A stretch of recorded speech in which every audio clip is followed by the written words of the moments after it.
사람들이 바벨을 건설했습니다. 바벨 아시죠? 창세기 11장에 나오는 그 기록입니다. 바벨 그 사건, 바벨 건설한 것이 노아의 홍수, 노아를 통한 물의 홍수가 정리되고 난 다음이었습니다. 그 이후에 사람들이 다 모여서 그 일을 했습니다. 바벨을 건설한 것입니다. 11장 4절에는 성읍과 탑을 지었다 이렇게 나오고 있습니다. 성읍과 탑을 짓는 목적, 그것이 이어서 기록이 되어 있는데요. 그 탑 꼭대기를 하늘에 닿게 해서 우리 이름을 온 지면에 내자, 우리 좀 유명하게 만들자, 우리 이런 사람들이 있다, 그렇게 하기를 원했던 것입니다. 노아의 홍수 이후에 높은 탑을 그렇게 지어서 사람들의 힘을 드러내려고 했던 것입니다. 창세기 11장에 계속되는 내용입니다. 하나님이 그 광경을 계속 보고 계셨습니다. 그리고는 이 일 도무지 계속하게 하면 안 되겠다 싶으셨던 것 같습니다. 그래서 할 수 없도록 만드셨습니다. 사람들이 같은 언어를 사용하지 못하도록 만드셨습니다. 하루아침에 서로 다른 말을 그렇게 알아듣지 못하게 만드신 것입니다. 그 결과 사람들은 같이 모여서 일을 할 수가 없게 되었고, 세우던 탑과 성읍은 건설을 중단하게 되었습니다. 그 설계도 다 있는데 그냥 건설하면 되지 뭐 이렇게 말하실 분 있겠지만, 여러분 그렇지 않습니다. 일하는데 어떤 일은 어떤 사람들에게 노역을 부탁을 해야 되고 또 대가도 지불해야 됩니다. 언어가 다른데 누구를 믿을 수 있겠습니까? 그렇게 중단된 것입니다. 여기서 주목해야 될 부분이 있습니다. 그 11장 8절과 9절의 내용입니다. 먼저 보실 내용이 9절인데요. 이렇게 나옵니다. 그러므로 그 이름을 바벨이라 하니 이는 여호와께서 거기서 온 땅의 언어를 혼잡하게 하셨음이라. 여호와께서 거기서 그들을 온 지면에 흩으셨더라. 여기에 우리가 익숙한 바벨이라는 이름이 나옵니다. 우리는 이 지명에 따라 그것을 바벨 탑 사건 이렇게 명명을 하고 알고 있는데요. 그런데 여기 바벨이라는 단어는요, 탑이라는 뜻과는 좀 거리가 있는 단어입니다. 성경 원문의 히브리 말에 바벨 이렇게 얘기하면 그 뜻은 city 혹은 도시를 의미하는 것입니다. 사람들이 지으려고 했던 것, 그것의 실체가 이제 무엇인지 원문을 통해서 알 수 있습니다. 탑이 아니었습니다. 사람들이 세우고 있었던 것은 거대한 도시였습니다. 하늘에 닿을 만큼 높은 탑을 가진 그런 도시를 짓고 있었던 것입니다. 아마도 높은 탑이라는 것, 그 도시 건설을 상징하는 그런 조형물이었을 것 같습니다. 뉴욕에 엠파이어 스테이트 빌딩이 있고 서울에 남산 타워가 있는 것처럼 그 높은 것을 세우려 했던 것이었습니다. 이런 내용이 8절, 창세기 11장 8절로 뒷받침됩니다. 여호와께서 거기서 그들을 온 지면에 흩으셨으므로 그들이 그 도시 건설하기를 그쳤더라. 사람들이 멈추게 된 것은 도시 건설이었습니다. 그러니 왜 언어를 흩었는데 사람들이 흩어졌을까? 그 탑 건설을 중단했을까? 좀 더 분명히 이해가 됩니다. 사람들이 거기서 도무지 함께 일을 할 수 없었던 것입니다. 그 누구도 사람들 사이에 거래나 아니면 계약을 믿을 수 없게 된 상황이 벌어진 것입니다. 사람들이 도시를 세우고 사람들이 자신들이 생각하는 그 문명을 이루려고 했던 것입니다. 도시 건설의 최종적인 목적 무엇이었습니까? 사람들의 이름을 지면에 내는 것이었습니다. 그래서 하나님께서 그 도시를 만들지 못하게 한 것입니다. 이 바벨 사건이 말씀드린 것처럼 노아의 심판 이후에 일어났습니다. 그런데 노아의 홍수 일어난 다음이었는데 사람들은 전혀 그 심판을 기억하지 못하는 사람들처럼 행동합니다. 하나님 앞에 무릎 꿇어도 부족할 것 같습니다. 살려주셔서 감사합니다. 하나님 앞에서 죄 짓지 않겠습니다. 그래도 부족할 것 같은데 사람들이 모여서 한 결정은 하나님에 대한 도전이었습니다. 하나님께 기도하지도 않았고 하나님을 높이지도 않았습니다. 오히려 하나님을 배제하고 자기들끼리 모여서 의논을 시작했습니다. 자기들끼리 모여서 내린 결론이 하나님의 이름 대신 자신들의 이름을 높이는 것이었습니다. 그런 방법이었습니다. 세상이 다 쓸려 내려가 사람도 죽고 모든 생물도 다 죽었는데, 그런 심판을 받았는데 사람들은 자기들끼리 모여서 교만의 길을 선택해 버렸습니다. 그걸 하나님께서 싫어하신 것입니다. 인간의 그런 교만들 싫어하신 것입니다. 사람들이 하나님 있는 곳에 이르러 보려고 했는데 하나님은 그거 교만이다. 그렇게 하시고 그것을 꺾어버리신 것입니다. 언어를 다르게 만드셔서 사람들끼리 더 이상 같은 말로 모의할 수 없도록, 작당할 수 없도록 만드셨습니다. 하나님을 몰아내 보려고 모였던 인간들, 하나님을 몰아내려고 했는데 결국은 서로를 잃어버리게 된 것입니다. 오늘 함께 하고 있는 시작하는 사도행전은요, 죄에서 벗어난 사람들에 대한 기록입니다. 예수 그리스도 그 십자가의 보혈로 교만의 길에서 벗어나 겸손의 길로, 그 완전한 겸손에 함께하는 그 길로 돌아선 초대교회 성도들에 대한 말씀입니다. 사도행전 2장 이후에는요, 성령이 임재한 이후에 기록들이 기록되어 있습니다. 사도행전 2장 5절에서 13절까지 보면요, 오순절을 지키기 위해 세계 각지에서 예루살렘으로 모인 사람들이 자신들이 거주하는 곳, 그곳의 모국어로 복음을 듣게 된 사연이 나옵니다. 그 기록이 나옵니다. 성령의 임재를 받은 초대교회 성도들이 이전까지는 한 번도 사용해 보지 않았던, 그 사람들은 히브리 사람들입니다. 유대 사람들이니까 유대 말만 하는 것이죠. 근데 그 사람들이 성령의 임재를 받고 다른 나라의 말들로 하나님의 복음을, 하나님의 뜻을 선포하게 되었습니다. 바벨에서 인간의 교만을 꺾기 위해서 하나님이 어떻게 하셨습니까? 사람의 말을 다르게 만들어 버리셨는데, 예수님 이후로 완전히 무릎 꿇는 속죄, 겸손의 길이 열린 이후 어떻게 되었습니까? 바벨탑 사건, 바벨의 사건과 전혀 반대되는 일이 일어났습니다. 서로 흩어진 언어를 성령을 통해 예수 그리스도의 십자가, 그 보혈의 은혜를 통해서 하나로 묶어내셨습니다. 흩어졌던 시대가 교만으로 시작되었던 그 언어의 혼동이 거기서 막을 내린 것입니다. 예수님의 참된 겸손, 그 앞에 모인 사람들, 그 사람들은 이제 서로의 말을 이해할 수 있게 되었습니다. 교만으로 서로에게 닫혔던 그 언어의 벽, 서로를 믿을 수 없게 만들었던 그 언어의 벽이 예수 그리스도 복음 앞에 무너져 내린 것입니다. 그렇게 예수님을 통해서 인간의 교만을 완전히 꺾으신 하나님, 그 하나님께서 세상의 모든 사람들을 부르시는 그 기록이 사도행전입니다. 하늘에 좀 닿아보려고 교만을 품고 사는 것, 그런 인간들을 흩어버리셨던 우리 하나님께서 이제는 당신의 나라를 위해서 사람들을 모으시는 사건, 그 사건에 대한 보고가 사도행전에 담겨 있습니다. 사도행전에 기록된 성령, 이 성령은요, 사람들이 복음을 위하여 움직이도록 만들었습니다. 오순절 마가의 다락방에서 시작된 성령의 임재, 이 성령의 임재는 이제 사람들이 하나님의 뜻이 무엇인지, 복음이 무엇인지 완전히 이해할 수 있도록 만들었습니다. 사람들이 또한 그 성령에 사로잡혀서 이제는 성령에 사로잡힌 채로 다른 나라의 언어로 복음을 전하도록 그렇게 만들었습니다.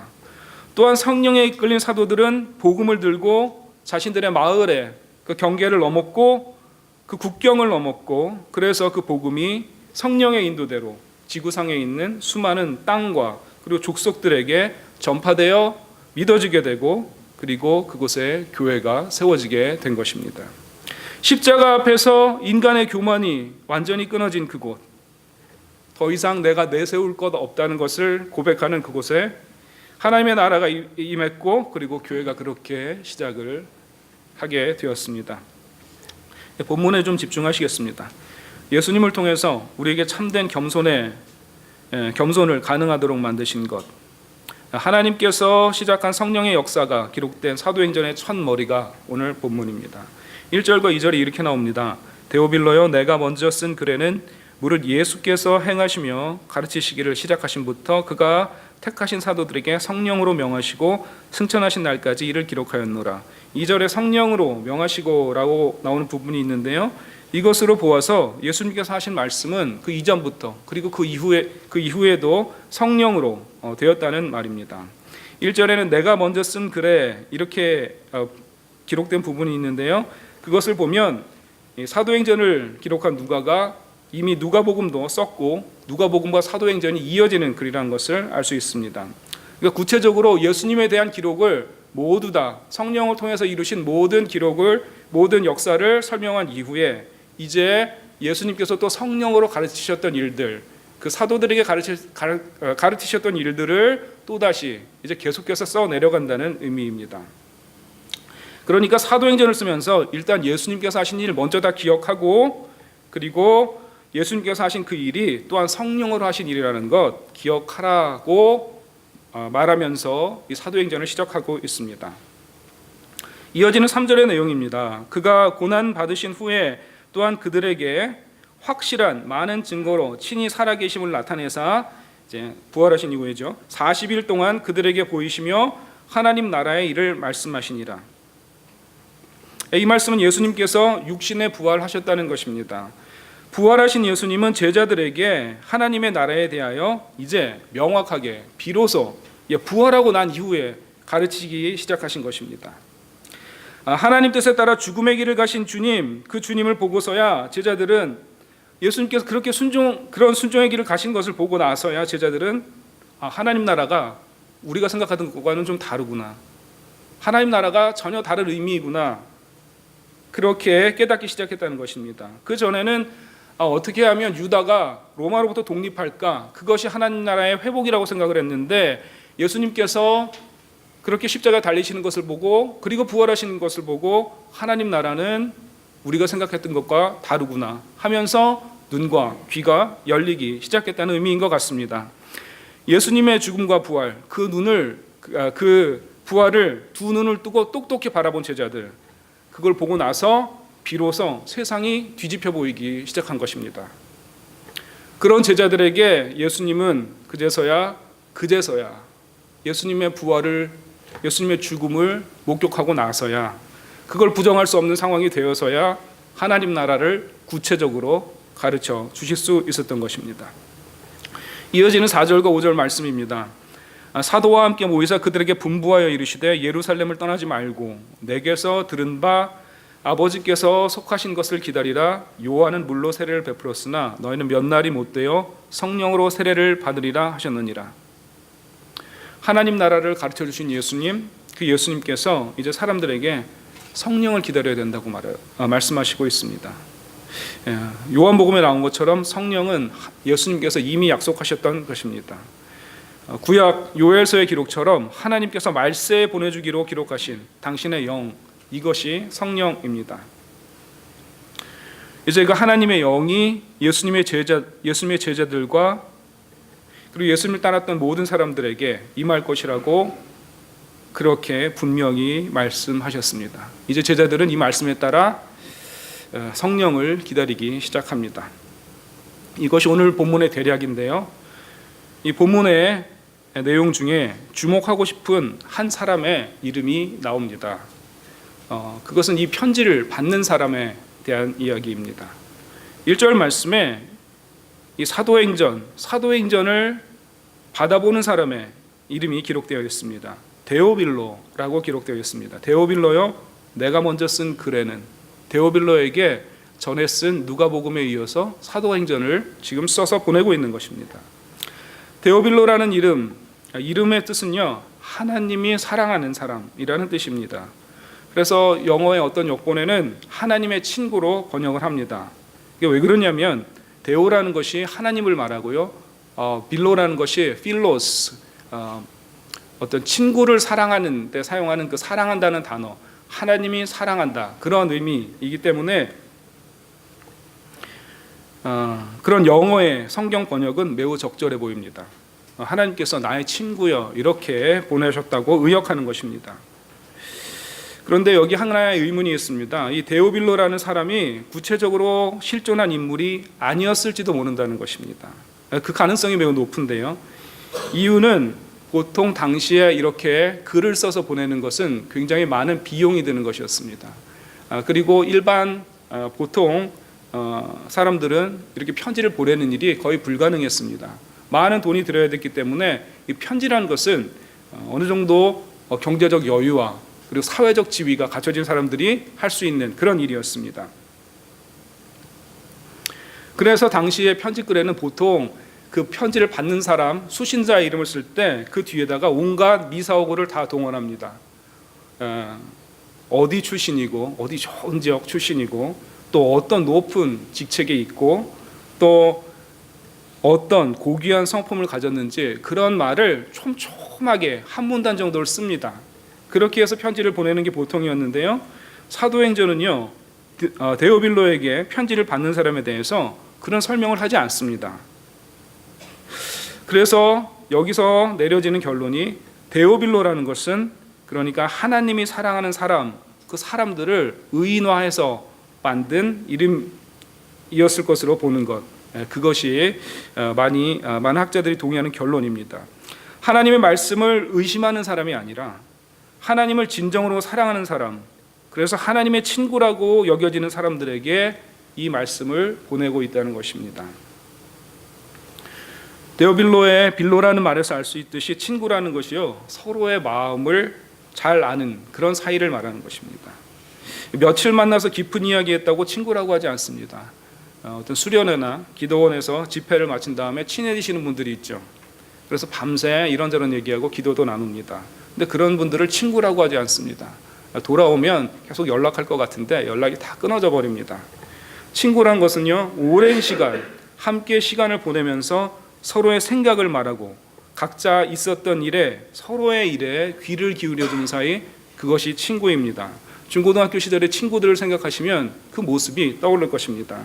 기쁜 일이 있었을 때도 서로의 이야기를 들어주고, 슬픈 일이 있었을 때도 들어주고, 때로는 나쁜 짓도 함께 모의하던 그런 친구들의 모습 기억나지 않습니까? 사도행전은 하나님의 친구, 하나님이 친구라고 부르는 그런 사람들에게 보내지는 글입니다. 예수님에 대해서 이미 알고 있고 또 믿고 있는 사람들, 예수님을 구주로 고백하는 사람들, 그 사람들에게 나의 친구야 하면서 보내지는 글이 바로 사도행전이라는 것입니다. 예수님과 오래 사귀어서 예수님이 선포하신 그 하나님 나라, 그 하나님 나라에 귀 기울이고 있는 친구들 위해서 사도행전 하나님께서 보내고 계시다는 것입니다. 그러니까 오늘 본문을 대하면서 우리 마음에 이 말씀에 대한 거부감, 어색함 느껴진다면 사실은 도전입니다. 우리가 하나님 친구 아닐 수도 있다는 의미입니다. 하나님의 마음에 별로 관심이 없고 하나님을 믿는다고 하면서 그냥 내가 좀 필요할 때만 하나님을 찾는 사람들, 그러면 그 경우에는 결코 친구라는 말을 사용할 수 없습니다. 우리는 너무나 잘 알고 있습니다. 내가 무언가 필요해서, 나를 무언가 필요로 해서 연락하는 사람들, 그리고 갑자기 연락 없다 전화해서 친한 척하는 사람들, 그 사람들은 우리의 친구가 될 수 없습니다. 그래서 우리를 이용하려는 사람들이 그렇게 하는 것입니다. 바벨의 사건에 나온 사람들처럼 정말 사람들은, 그리고 또한 우리들은요, 사람들과만 어울려서 잘 살고 싶어 합니다. 사람들과 어울려서 함께 뜻을 모아서 그리고 세력을 이루고 그것으로 저 하늘에 한번 다 보려는 그런 마음으로 쉽게 기울어지는 것이 우리들이라는 것입니다. 하나님은 한 사람 한 사람이, 우리들 여기 있는 한 분 한 분이 모두 하나님 당신을 바라보기를 원하시는데, 사람들은 하나님 바라보는 것에 관심이 도무지 없습니다. 우리도 그렇습니다. 하나님은 당신이 부르신 그 한 명 한 명이, 여러분 한 사람 한 사람이 당신의 마음을 알아가는 당신의 친구가 되기 원하시는데, 사람들은 바벨에서의 습성을, 또한 우리도 그 습성을 쉽게 버리지 못합니다.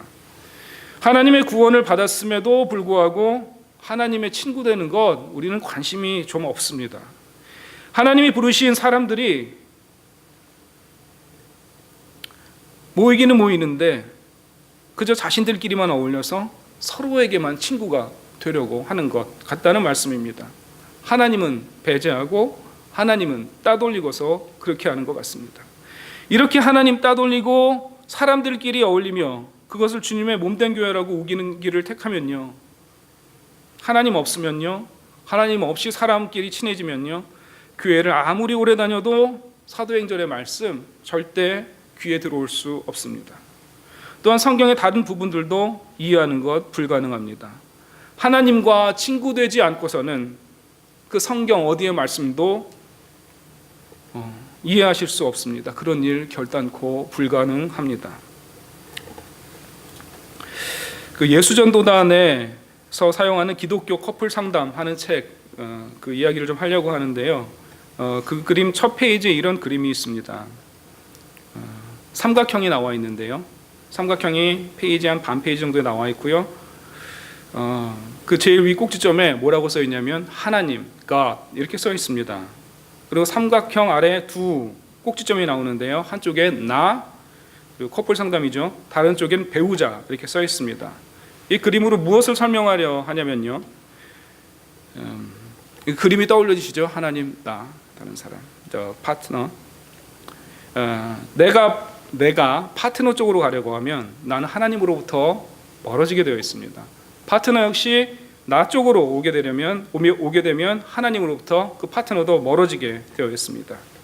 그런데 나와 내 배우자가 동시에 하나님과 가까워지며 서로도 가까워지는 길이 딱 하나 있습니다. 하나님을 향해서 둘 다 달려가는 것입니다.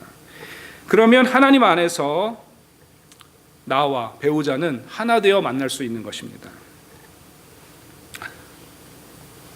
이런 관계의 비밀을 터득하면 그 신앙의 커플은, 그 믿음의 부부는 모두 하나님을 향해 움직여가는 것으로 하나님 안에서 참된 배우자의 관계를 이룰 수 있다고 설명합니다.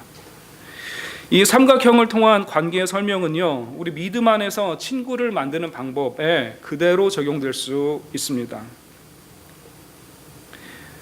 교회 안의 지체들, 그들과 어떻게 참된 교제를 나눌 수 있습니까? 하나님과 참된 친구 될 때, 내가 하나님으로 내 얼굴을 향하고 하나님께 달려갈 때, 그 교회의 지체 하나하나들이 하나님 안에서 온전한 교제를 이룰 수 있게 되는 것입니다.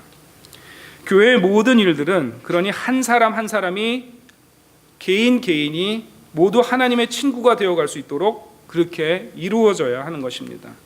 우리는 착각합니다. 성도의 교제가 먼저 두터워지면 그 교제가 깊어진 사람들끼리 모여서 하나님의 교회에 열심히 나오고 그래서 구원의 목적에 도달하게 될 것이라고 생각합니다. 이거는 오산입니다. 하나님 없는 성도의 교제가 교회에는 계속 나오게 할 수 있을지 모릅니다. 사람 보고 싶어서 나오고 또 다른 이유로 나올 수 있습니다.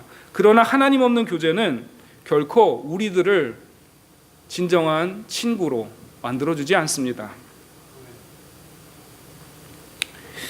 하나님의 친구 되지 못하는 사람들, 하나님과 먼저 친구가 되지 못하면 일평생을 교회 다니고 일평생 빠지지 않고 11조 한다 한들 하나님 아는 것에, 하나님 나라 위에 살아가는 것에 아무런 진전을 이룰 수 없습니다. 세상에서는요, 돈으로 친구를 만들 수도 있습니다. 그런데 하나님의 친구가 되는 방법은 그런 것으로는 불가능합니다. 하나님을 깊이 사랑하셔야 합니다. 그 가운데 그 사랑, 하나님을 사랑하는 가운데 하나님과의 깊은 사귐이 있어야 합니다. 내 작은 일에도 하나님께 먼저 나의 그 상황을 아뢰고 하나님께서 또 어떻게 내 삶을 살아가기 원하는지 구할 수 있는 그 교제가 있어야 된다는 것입니다. 여러분, 그래야지 하나님과 친구 되는 것입니다. 하나님의 말씀을 매일 읽고 깊이 묵상하는 것, 그 사귐의 첫 길입니다. 하나님의 뜻이 무엇인지 귀를 기울이는 것, 친구 사귐의 시작입니다. 그리고 그 말씀에 따라서 기도하는 것, 하나님께서 이 말씀에 따라 내 삶을 이런 방향으로 저런 방향으로 옮겨가기를 원하실 때 그것을 놓고 기도하는 것, 그것이 하나님과 사귀는 우리가 아는 유일한 방법입니다. 하나님께 하나님 이렇게 하라고 하셨는데 말씀엔 이런데 제가 그렇게 사는 게 너무 두렵습니다. 그렇게 기도하실 수도 있고, 아니면 하나님 그렇게 살겠습니다 결단하시며 기도하실 수도 있습니다. 그런데 그렇게 해야지 하나님과의 교제가 깊어진다는 것입니다. 내가 말씀을 위해서 살고 내 삶을 위해서 내 삶 가운데 하나님의 말씀이 이루어지게 달라고 기도할 때 그것을 우리는 하나님과의 교제라고 말할 수 있습니다. 그래서 우리 성도 간의 사귐은요, 우리 한 사람 한 사람이 하나님과 깊은 교제를 나눌 수 있도록 돕기 위해서 그것을 돕는 관계로 이루어져야 합니다. 함께 모여서 서로 중보 기도하는 것, 올바른 성도의 교제입니다. 한 성도 한 성도가 하나님 앞에 온전히 나갈 수 있도록 서로를 위해서 기도하는 것, 하나님께서 원하시는, 하나님을 사랑하는 사람들이 또 서로를 사랑하는 좋은 방법입니다. 모임에 나오는 각 개인들, 그 개인들이 하나님 앞에 더욱 갈 수 있도록 언제나 돕고 기도로 준비하는 것, 그것이 참된 교회의 모습입니다. 함께 모여서 말씀의 소그룹, 그거 하실 때 나만 하나님 말씀 깨달았다고 이야기하는 것이 아니라 거기에 모인 사람 한 분 한 분이 하나님 말씀대로 깨달은 만큼, 하나님께서 열어주신 만큼 그 삶을 살아갈 수 있도록 격려하고, 혹여 그 말씀대로 살다가 어려운 도전과 시련이 삶 가운데 닥쳐올 때 흔들리지 않도록 위로하는 말과 격려와 기도를 하는 것, 그것이 성도의 참된 교제입니다. 하나님과의 참된 교제를 위해서 서로 돕는 가운데 하나님과의 교제를 위해서 한 분 한 분을 돕다 보면요, 성도의 사귐은 덤으로 따라오게 되어 있습니다. 이 삼각형, 관계의 삼각형, 그 제일 위 꼭지점에 계신 하나님, 그분을 향해 우리가 모두 한 분 한 분이 그분을 향해 나아갈 때 우리들의 관계, 교회 성도의 관계는 하나님이 원하시는 대로 신실해진다는 의미입니다. 우리 은혜장로교회에 나오시는 분들 어떻게 하고 계신지 좀 물어보겠습니다. 대답은 안 하셔도 됩니다. 하나님을 사랑하며 하나님의 친구로, 하나님을 깊이 사랑하시고 그분이 친구라고 불릴 만한 그런 신실한 친구로 살아가고 계십니까? 아니면 필요한 때만 하나님을 이용하고 계십니까? 은혜장로교회 어떤 문제가 생겼을 때 하나님께 얼마나 기도하셨고 또 기도하고 계십니까? 교회에 닥친 문제들 앞에 모여서 이런저런 회의도 하고 서로의 이야기를 듣습니다. 그런 회의에 쏟는 시간이 더 많습니까? 아니면 그 문제를 두고 하나님 앞에 무릎 꿇고 기도하는 시간이 더 많습니까? 성도들이 또한 모여서 교제를 나눌 때 여러분, 그 교제의 주제, 토픽은 무엇입니까? 하나님의 말씀을 가지고 그 말씀대로 살기 위한 고민을 나누고 계십니까? 아니면 그 말씀 가운데, 나누는 말씀 가운데 하나님을 완전히 몰아내고 계신 것은 아닙니까? 우리가 참된 믿음의 길을 간다고 그렇게 말하려면요, 우리 모든 것에 그 중심에 하나님과의 깊은 사귐, 교제가 있어야 합니다. 그런 것입니다.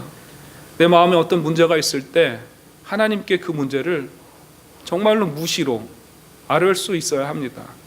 그걸 나 혼자 고민하고 그 방법이 무엇인지 주변을 아무리 둘러보아도 거기 공감은 해줄 수 있지만 해결책은 없습니다. 하나님께 그것을 구하는 것입니다. 정말로 우리 은혜장로교회 성도님들 한 분 한 분이 하나님을 그렇게 사랑하셔야 합니다. 하나님 앞에 참된 회개를 하는 사람들, 하나님 앞에 진정으로 무릎 꿇고 나자는 사람들, 바로 그 사람들 하나님께서는 친구로 부르고 계십니다. 마음의 교만이 있을 수 있습니다. 원래 우린 그런 존재니까요.